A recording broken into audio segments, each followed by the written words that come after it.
Городишко Б, состоящий из двух-трех кривых улиц, спит непробудным сном.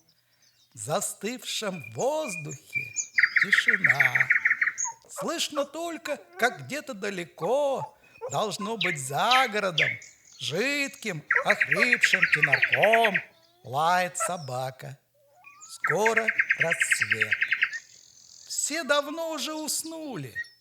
Не спит только молодая жена провизора Черномордика, содержателя Пской аптеки. Она ложилась уже 3 раза, но сон упрямо не идет к ней. И неизвестно от чего.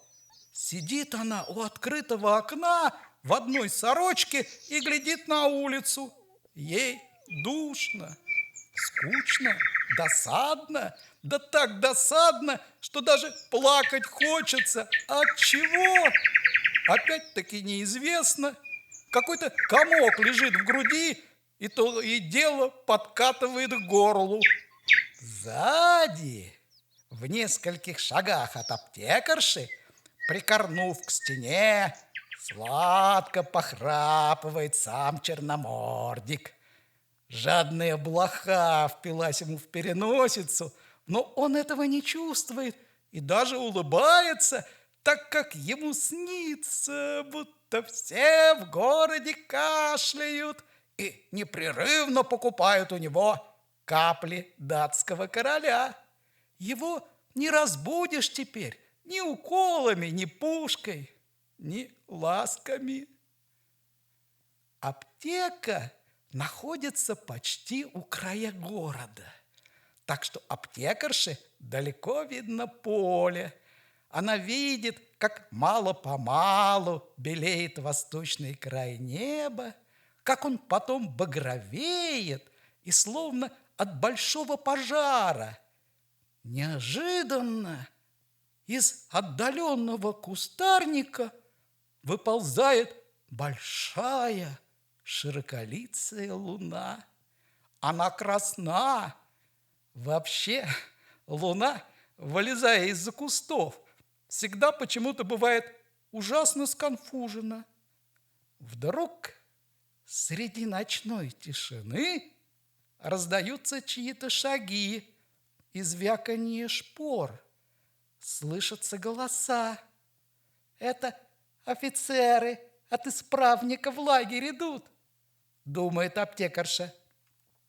Немного погодя, показываются 2 фигуры в белых офицерских кителях. Одна большая и толстая, другая поменьше и тоньше. Они лениво, нога за ногу, плетутся вдоль забора и громко разговаривают о чем-то. Поравнявшись с аптекой, обе фигуры начинают идти еще тише и глядят на окна. «Аптекой пахнет», — говорит тонкий. «Аптека и есть. Ах, помню, на прошлой неделе я здесь был, касторку покупал. Тут еще аптекарь с кислым лицом и с ослиной челюстью. Вот, батенька, челюсть! Такой именно Самсон филистимлян избивал». «Мда!» — говорит толстый басом. «Спит формация, и аптекарша спит. Тут Аптесов, аптекарша хорошенькая. Видел, мне она очень понравилась».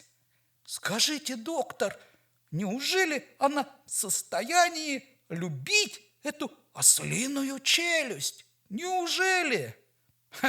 Нет, вероятно, не любит», — вздыхает доктор с таким выражением, как будто ему жаль аптекаря. «Спит теперь мамочка за окошечком. Аптесов, а? Раскинулась от жары, ротик полуоткрыт, и ножка с кровати свесилась. Чай болван-аптекарь в этом добре ничего не смыслит.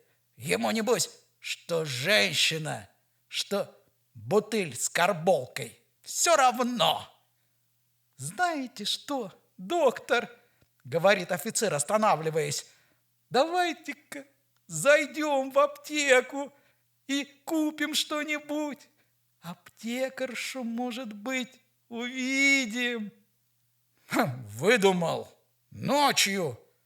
А что же? Ведь они и ночью обязаны торговать. Голубчик, войдемте. Пожалуй. Аптекарша, спрятавшись за занавеску, слышит сиплый звонок. Оглянувшись на мужа, который храпит по-прежнему сладко и улыбается, она набрасывает на себя платье, надевает на босую ногу туфли и бежит в аптеку. За стеклянной дверью видны две тени. Аптекарша припускает огня в лампе и спешит к двери, чтобы отпереть. И ей уже не скучно, и не досадно, и не хочется плакать, а только сильно стучит сердце. Входит толстяк-доктор и тонкий Аптесов. Теперь уж их можно рассмотреть. Толстобрюхий доктор, смугл, бородат и неповоротлив. При каждом малейшем движении на нем трещит китель, и на лице выступает пот. Офицер же розов, безус, женоподобен и гибок, как английский хлыст. «Что вам угодно?» – спрашивает их аптекарша, придерживая на груди платье. «Дайте на 15 копеек мятных лепешек». Аптекарша не спеша достает с полки банку и начинает вешать. Покупатели, не мигая, глядят на ее спину. Доктор жмурится, как сытый кот, а поручик очень серьезен. «Первый раз вижу, что дама в аптеке торгует», — говорит доктор. «Тут ничего нет особенного», — отзывается аптекарша, искоса поглядывая на розовое лицо Аптесова. «Муж мой не имеет помощников, и я ему всегда помогаю». «Так-с, а у вас миленькая аптечка. Сколько тут разных этих банок. Вы не боитесь вращаться среди ядов? Бррр!» Аптекарша запечатывает пакетик и подает его доктору. Аптесов подает ей пятиалтынный. Проходит полминуты в молчании, мужчины переглядываются, делают шаг к двери, потом опять переглядываются. «Дайте на 10 копеек соды», — говорит доктор. Аптекарша опять, лениво и вяло двигаясь, протягивает руку к полке. «Нет ли тут в аптеке что-нибудь этакого?» – бормочет Аптесов, шевеля пальцами. «Что-нибудь такого, знаете ли, аллегорического, какой-нибудь живительной влаги, зельтерской воды, что ли? У вас есть зельтерская вода?» «Есть», – отвечает аптекарша. «Браво! Вы не женщина, а фея! Сочините-ка нам бутылочки 3». Аптекарша торопливо запечатывает соду и исчезает в потемках за дверью. «Фрукт!» — говорит доктор, подмигивая. «Такого ананаса, Аптесов, и на острове Мадейре не сыщете, а? Как вы думаете, Однако, слышите храп, а? Это сам господин аптекарь изволяет почивать. Через минуту возвращается аптекарша и ставит на прилавок 5 бутылок. Она только что была в погребе и потому красна и немножко взволнована. «Тише!» — говорит Аптесов, когда она, раскупорив бутылку, роняет штопор. «Не стучите так, а то мужа разбудите». «Ну, так что же, если и разбужу? Он так сладко спит, видит во сне вас. За ваше здоровье». «И к тому же, басит доктор, отрыгивая после зельтерской, мужья такая скучная история, что хорошо бы они сделали, если бы всегда спали. Эх, к этой водице до венца бы красненького!» «Чего еще выдумали?» – смеется аптекарша. «Великолепно бы! Жаль, что в аптеках не продают спиритуозов. Впрочем, вы ведь должны продавать вино как лекарство. Есть у вас виниум гелисуникрубрум есть? Ну вот, подавайте его нам. Черт его подери, тащите его сюда!» «Сколько вам?» «Квантум сатик. Сначала вы дайте нам воду по унцу, а потом мы увидим, Аптесов. Сначала с водой, а потом уже перса». Доктор и Аптесов присаживаются к прилавку, снимают фуражки и начинают пить красное вино. А вино-то, надо сознаться, препаскуднейшее. Виниум плохиниум.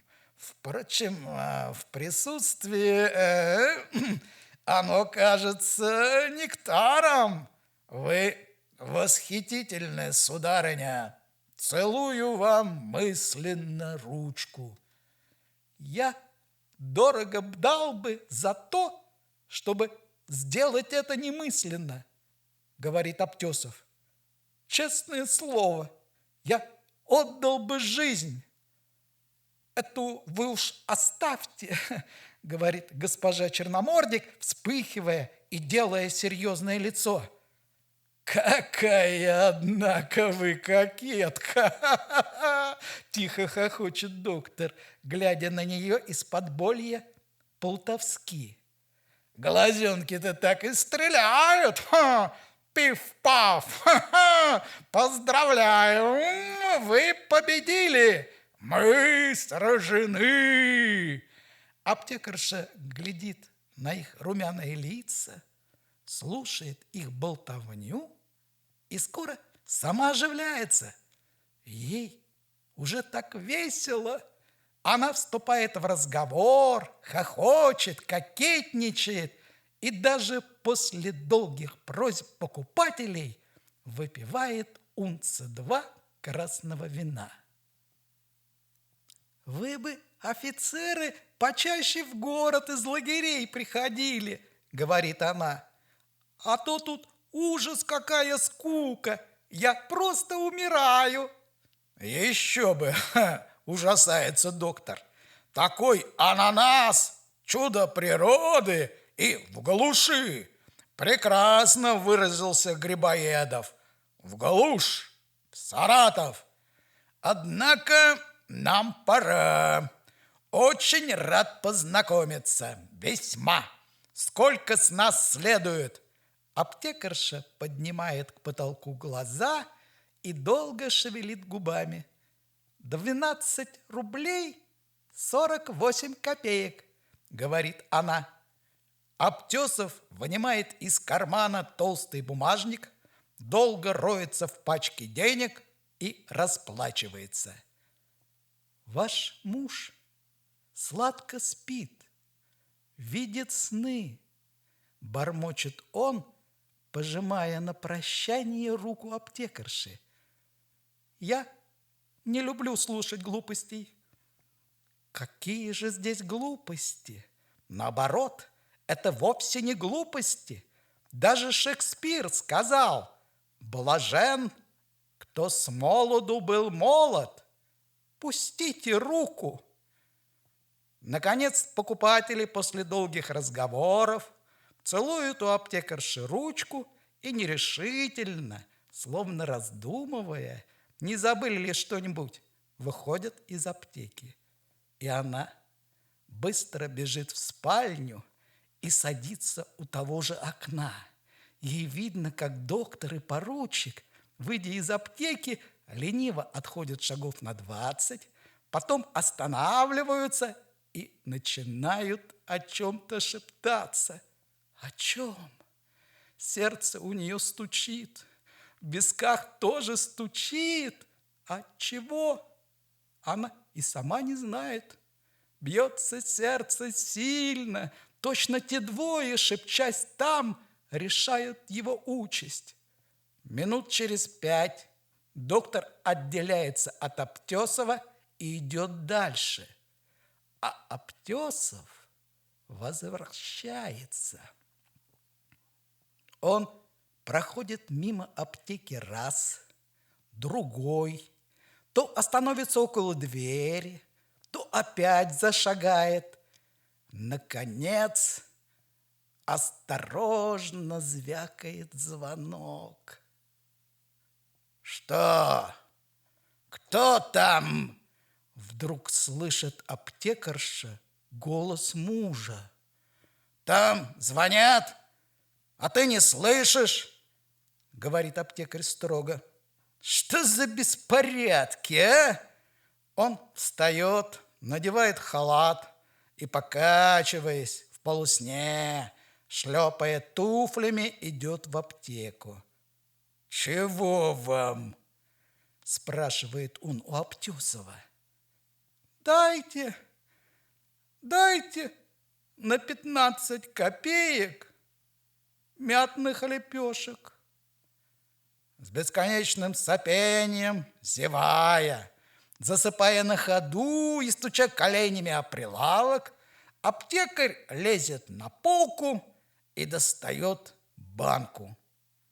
Спустя 2 минуты аптекарша видит, как Аптесов выходит из аптеки и, пройдя несколько шагов, бросает на пыльную дорогу мятные лепешки.